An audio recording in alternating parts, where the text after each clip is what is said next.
এই ছবিগুলো নিয়ে নেট দুনিয়ায় তুমুল আলোচনা চলছে, যেখানে একটু খেয়াল করে দেখতে পারেন মেগাস্টার শাকিব খান, অপু বিশ্বাস এবং তাদের পুত্র বীর তিনজনে মিলে রেস্টুরেন্টে বসে খাচ্ছে, গাড়িতে করে ঘুরতেছে, এমনকি তারা পার্কে বসে থেকে আড্ডা দিচ্ছে। তো এই ছবিগুলো দেখার পরে বুবলির অন্তরে কিন্তু আগুন লেগে গেছে। তো এই ছবিগুলো নিয়ে বুবলি অনেক কথাই বললেন। তিনি কান্না কণ্ঠে লাইভে এসে অনেক কথাই বললেন এবং তার দুঃখের কথা সবার সাথে শেয়ার করলেন। তো চলুন আমরা শবনম বুবলির সেই কথোপকথন শুনে আসি।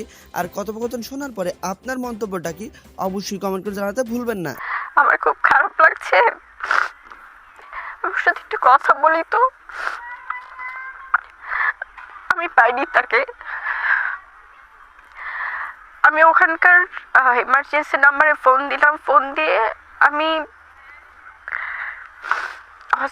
ওদেরকে ফোন দিয়ে আমি বললাম আমার I need to go to the hospital. আমি পারছি না, আমার খুব খারাপ লাগছে। আমি না হসপিটালে যে ভাইয়া ওরা যখন আসলো, আমি যখন হসপিটালে গেলাম, আমি লিটারালি রিসেপশনে আমি সেন্সলেস হয়ে পড়ে গেছি। এবং সবকিছু মিলিয়ে আমার ওই সময়গুলো যেমন যাচ্ছিল, আমি কেন বলছি কিছু বিষয়, বিকজ তখন আমি ফিল করেছি ভাইয়া প্রত্যেকটা সেকেন্ড যে সে হয়তো কারো মাধ্যমে, হয়তো কোনোভাবে, হয়তো 1 মাস 2 মাস 3 মাস, কারণ আমি তখন 1 বছরের মতো ছিলাম, হয়তো 1 মাস পর একটা টেক্সট করলো বা একটা ফোন দিল, বা কারো মারফতে 2-1 জন ছিলেন যারা খবর নেয়ার, সে হয়তো কারোর মাধ্যমে 1 মাস 2 মাস পরে কি অবস্থা। বাট আমার যে একটা সময় ছিল, বা আমি যে তাকে একটা, এটা তো ওরকম না ভাইয়া সম্পর্কটা, এটা তো অন্যরকম একটা বন্ডিং।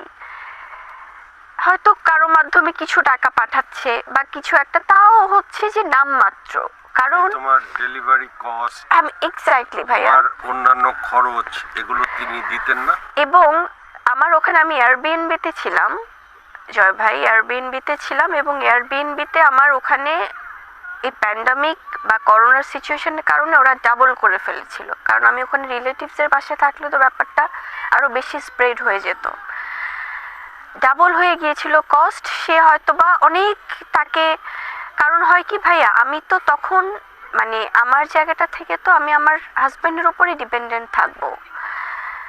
দেখা যেত যে আমি না পারতে হয়তো আমার বাসায় বলতে হচ্ছে, এত কিছুর পরেও আমার বাসায় হয়তো আমার হেল্প চাইতে হচ্ছে, আমার বাসায় আমার সাহায্য চাইতে হচ্ছে। সে হয়তো নামমাত্র কোনো কিছু একটা, হয়তো কোনো একটা অ্যামাউন্ট পাঠালো কাউকে দিয়ে বা বলল, এবং আপনি যদি বলেন, আমি চাচ্ছি না সে অ্যামাউন্টটা মেনশন করতে, সে হয়তো কোনো কিছু একটা পাঠালো, পাঠানোর পরে সে হয়তো টেক্সট করে দিল যে আমি আর পারবো না, আমি আর এসবে নাই। এবং তার ওয়ে অফ অ্যাপ্রোচটা এত যে আপনার নিজেরও হয়তো ইচ্ছা করবে না যে সেকেন্ড টাইম আমরা ওটা নিয়ে কথা বলি। এবং যাই হোক, আমি না তখন খুব আননোন লাগছিল আমার তাকে, যে এরকম কেন হচ্ছে। দেন অনেক বলার পর, অনেক রিকোয়েস্ট করার পর, এবং যারা যারা যে 2-1 জন হয়তো খবর নিত, তারাও হয়তো তাকে রিকোয়েস্ট করছে যে ভাই আপনি এটা একটু করেন, আপনি কেন এরকম করছেন, বা আপনি একটু, যাই হোক, সে জায়গাটা থেকে হয়তো নামমাত্র কোনো একটা কস্টিং এর ব্যাপার সে ক্যারি করতে, হয়তো বলার জন্য আপনাদেরকে, হয়তো এই সময় এসে যেন সে বলতে পারে যে আমিও তো তখন সেটা টেক কেয়ার করেছি। কিন্তু ভাইয়া, যদি আমার 100%-এর মধ্যে আমার যেটা আমার কস্ট গিয়েছে, বিকজ আমেরিকার মতো একটা জায়গায় এয়ারবিএনবিতে থেকে 1 বছর, এবং সেখানকার খাওয়া দাওয়া, এবং আমার বের হলে, আমার তো তখন গাড়ি নেই, আমার বাসা খরচও যেমন দিতে হচ্ছে, আমার জাস্ট বের হলেই আমি হসপিটালে যাব, আমার $100 নাই ভাইয়া, জাস্ট ট্যাক্সিতে আমার দিতে হচ্ছে, বা ইসেতে, ট্রান্সপোর্টে। সো এই যে কস্টিং সব কিছু, তো আমাদের তো এটা প্ল্যানিং ছিল যে আমরা ওখানে যাচ্ছি এবং সে আমার পাশে থাকবে। এবং যখন আমি সেই ব্যাপারগুলো, আমার প্রতিনিয়ত আমার স্ট্রাগল যাচ্ছে, এবং আমি কি করব, আমার ফাইন্যান্সিয়ালি দেখে অবস্থা, আমার হয়তো বা আমার ফ্যামিলিকে আমি বলছি, আমার বাসায় তো আমি তো তাদের মেয়ে, আমাকে তো তারা ফেলে দিতে পারবে না, তারাও চেষ্টা করছে যেভাবে পৌঁছানো যায়, কারণ করোনার টাইমটা তো কেউ পাচ্ছিল না যে কিভাবে পৌঁছাবে বা কি করবে। তো এই যে একটা মুহূর্ত, এবং আমার হসপিটালে আমি যখন সেন্সলেস হয়ে গেলাম, আমার শুধু একটু একটু মনে পড়ে যে আমাকে হুইল চেয়ারে উঠাচ্ছে, এবং তারপর আমি আমি জানি না ভাইয়া, ওখানে যারা নার্স ছিলেন, যারা ডক্টর ছিলেন, তারা আমাকে ওভাবে করলেন, এবং আমি না, আমার এত পেইন হচ্ছে, লেবার পেইন। আমি শুধু বলছিলাম যে আমাকে আমার বাসায় একটু ফোন দেন, আমার আমার বেবির বাবা যিনি, ওনাকে একটু ফোন দেন, আমি একটু কথা বলবো, বিকজ আমি জানি না আমি সার্ভাইভ করবো কিনা। আমার বাসায় একটু ফোন দেন, আমি আম্মুর সাথে কথা বলবো। আমি বাসায় ফোন দিয়ে আমি হাওমাও করে কাঁদতেছি।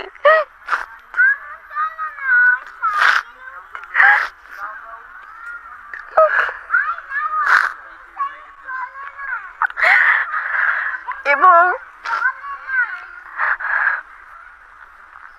আমার লেবার পেনে আমি ডক্টরদেরকে রিকোয়েস্ট করছিলাম, আমার যখন সেস আসছে এরকম, আমি যখন একটু একটু ফিল করি, কারণ আমি তো জানি আমাকে ঠিক থাকতে হবে আমার বাচ্চার জন্য, আমি বলছিলাম যে আপনারা আমাকে এমন একটা কিছু দেন যেটা দামি মনে যায়, বাট আমার বাচ্চাটা যেন থাকে। কারণ এই পেনটা, যে লেবার পেনের যে প্রবলেম, যে কষ্টটা, আমার মনে হচ্ছিল কি আমার অবচেতন মাইন্ডে যে আমার বাচ্চারও অনেক কষ্ট হচ্ছে। যাই হোক, তারা তখন তাদের প্রসেসিং এ যে তারা তখন বলছিল যে প্লিজ কাম ডাউন, আমরা we are with you, don't worry, আমরা দেখছি সবকিছু। তো তারা যখন জিজ্ঞেস করছে যে হোয়ার ইজ ইউর হাজবেন্ড, বা বেবির বাবা কোথায়, আমরা অ্যাটলিস্ট ফোনে আমরা কানেক্টেড থাকি বা ভিডিও কলে থাকি, তাই আমি বলছিলাম যে উনি তো আসলে হয়তো একটু, কি বলবো ভাইয়া, তো আমি বলছিলাম যে ফাইন, হয়তো আমি রিচ করতে পারছি না। যাই হোক, সেখান থেকে যখন অনেক কষ্টের পরে যখন এরকম বাবু আসলো পৃথিবীতে, আমি তখনও তাকে ফোন দিয়েছি, কারণ আমাদের মুসলিম রীতিতে তো ভাইয়া বাচ্চা হওয়ার পর আজান দিতে হয় বাবাদের বা ওরকম। আমি ইউটিউবে তখন আজান ছেড়েছি। তো যাই হোক, সেখান থেকে আমি তাকে ছবি পাঠিয়েছি, কানেক্টেড হতে চাচ্ছিলাম, সে সামহাও হয়নি অনেক কিছুই, বাট প্রতিনিয়ত আমার ওকে নিয়ে, বাবুকে নিয়ে এরকম সারভাইভ করা, একটা নিউ বর্ন বেবি নিয়ে আমার 1 বছরের মতো, কারণ আমি তো ইন্টারন্যাশনাল ফ্লাইট যেহেতু অনেক পরে স্টার্ট হয়, এবং আমি ওর পেপারস ছাড়া আমি আসতেও পারছিলাম না, ওকে নিয়ে ফ্লাই করা পসিবল হচ্ছিল না।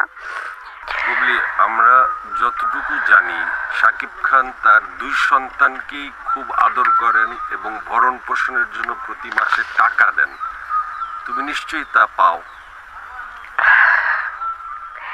তার আগে আমি একটু বলে নেই ভাইয়া, সেটা হচ্ছে যে আমি যখন আমেরিকা থেকে যখন বাংলাদেশে আসলাম, তখনও আমি জানতাম না যে আমি কি কঠিন সময় পার করে এসেছি, এখানে তো আরো বড় কঠিন কিছু ওয়েট করছে। আসার পর আমি তখনও তাকে কন্টাক্টে পাই না, এবং সে বলে, এখনো বলে সে সবাইকে, সে তার সন্তানকে সে